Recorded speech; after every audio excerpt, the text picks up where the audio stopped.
Good afternoon, Year 3, and welcome back to our Wednesday history lesson, where we are going to be continuing looking at the Roman Empire and the impact that this had on Britain. So I'm just going to share my screen now.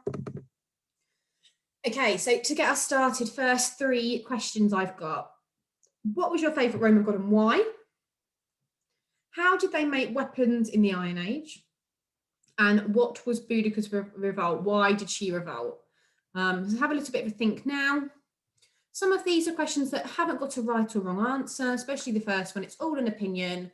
So have a little go at them. Okay, so what was your favourite Roman god and why? That's completely up to you. You could choose any of the gods that we've spoken about previously and whatever one appeals to you the most, and maybe give me a bit of a reason why. How did they make weapons in the Iron Age? It was obviously smelting, where they heated up all the different materials, burned them together to make the iron, and then they would have moulded them into a certain shape. Boudicca's revolt was because her husband died and the Romans came and they tried to take over the land.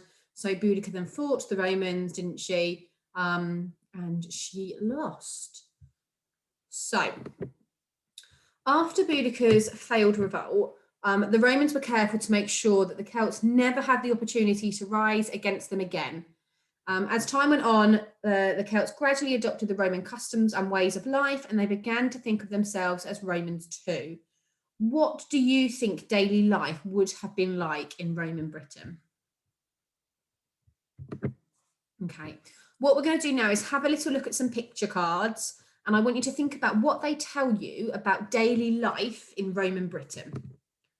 Think about what's happening, what are the people doing, where is the scene set, why are they doing this, and what does it tell us about life in Roman Britain?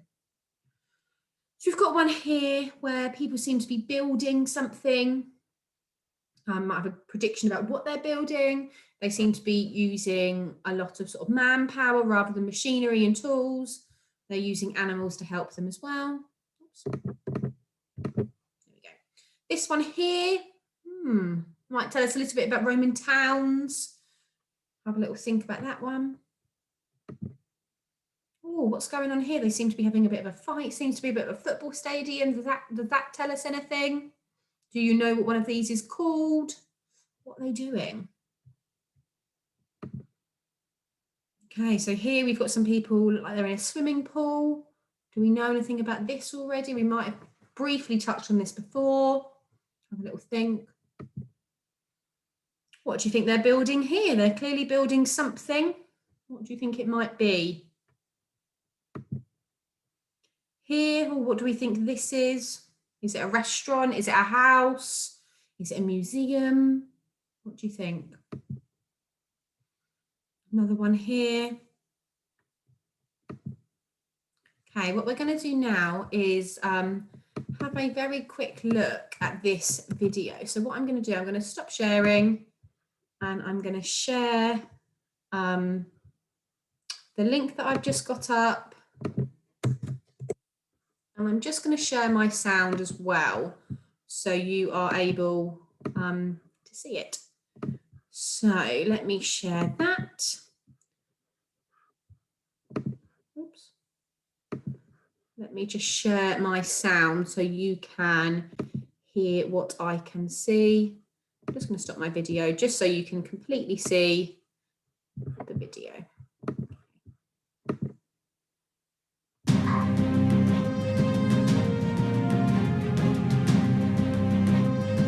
People have been living in Britain for thousands of years. People just like us, but living very different lives in very different times. This is their story. This is the story of Britain.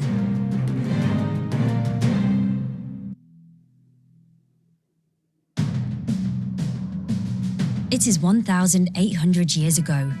The Romans have invaded and taken over much of Britain. They build new forts and Roman roads that link the areas they've conquered. Remember, we need 1 fort every mile. We must have this finished by the time the Emperor Hadrian arrives. They build new Roman towns, often in exactly the same places where native Britons had been living for thousands of years. With new Roman-style buildings, public baths, temples, marketplaces, and amphitheatres where people can watch gladiators fight to the death.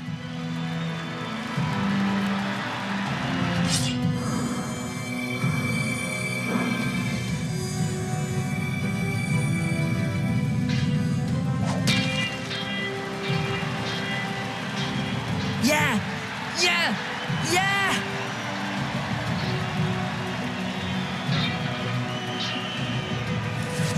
Huh?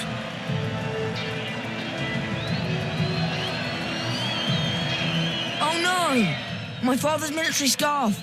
His focale! I had it with me! Find it!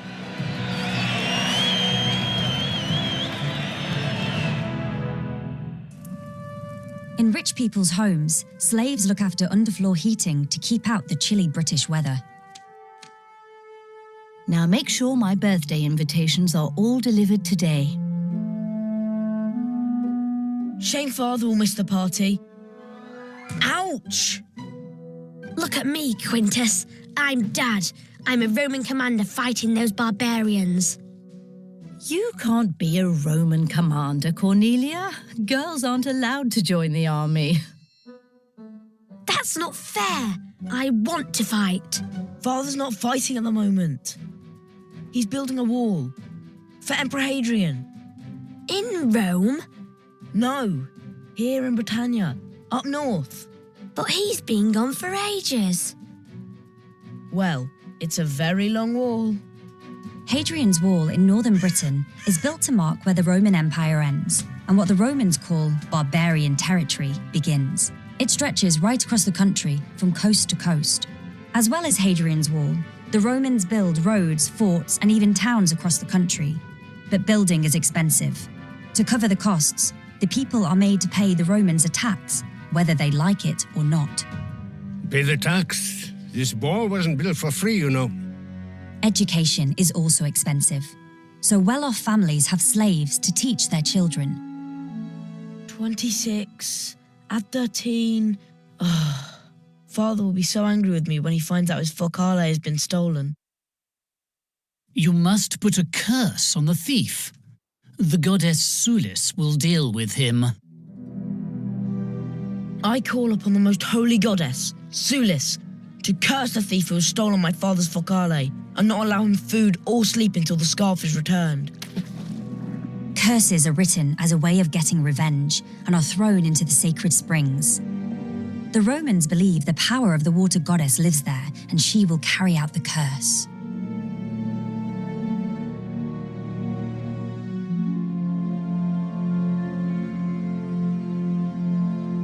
No food or sleep. Oh, no. I better get this back to that boy or I'll never get any rest.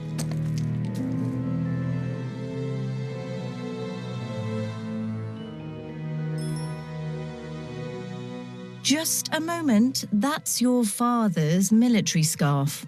What's been going on? Thank you, Sulis. Welcome, welcome. Here we have dormouse dipped in honey and poppy seeds. Bring our guests the very best fermented fish sauce.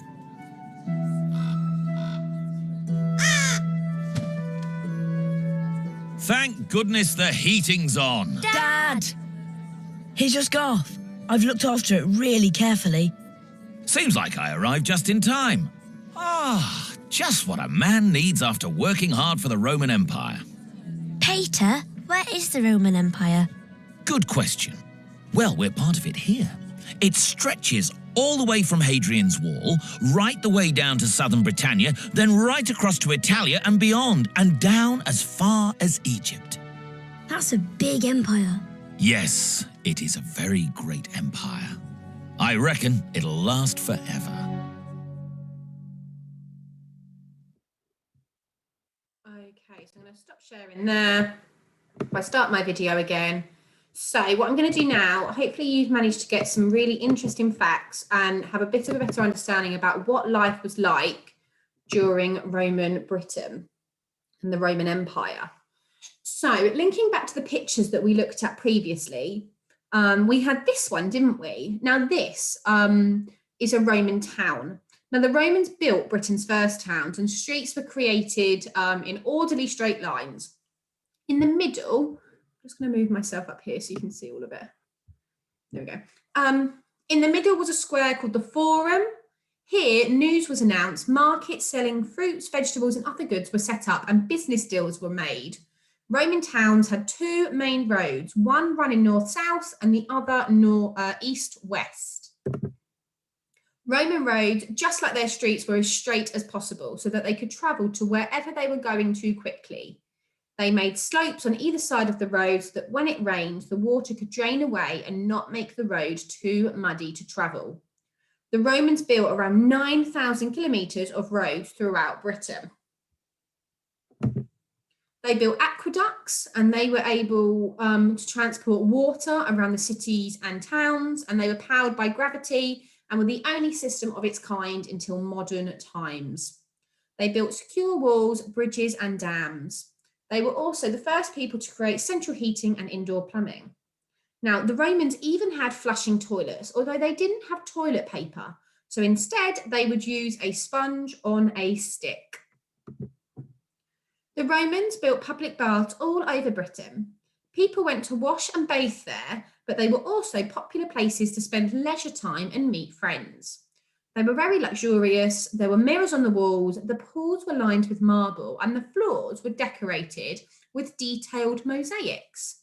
Some of the larger public baths had restaurants, games, rooms, and even libraries. The Romans enjoyed being entertained, and most cities had a theatre. Performances were often part of religious festivals to honour the Roman gods. All actors were men who often played several different roles in each play. They had different coloured costumes and wigs for different characters. To help the audience understand the mood the actor was portraying in the play, the actors would hold up either a happy or sad face. Amphitheatres were circular or oval buildings with a large space in the centre. Here, Romans would fight between gladiators and wild animals. Deaths were extremely common. Slaves and criminals were often forced to fight. If they were very good, they might win their freedom. Now, the word gladiator comes from the Latin word for sword, which is gladius. So it literally means swordsman. Most Romans lived in small wooden houses with thatched roofs. However, very wealthy Romans lived in villas. Villas were large farms with a big house for the owners. They would have had lots of servants and farm workers to help run the villa. The villas were so well built that we are still finding remains of them today. So what you're going to do today is have a go and see if you can answer some of these questions for me based upon what was in my slides. So for example, one of my questions, what is the name of the square in a Roman town? So I would go back to the bit where it said about Roman towns, which is this one, and it's called the Forum. So see if you can have a go at answering these. All my answers are in the text, so have a go. If you think, oh, I'm not sure, that sounds a bit tricky, I've put a bit of a match-up one where you can have a look at the answers and have a look at matching the question to the answer. Have lots of fun with that. I can't wait to see how you get on with all the different questions and things like that, and I will speak to you all soon. Bye.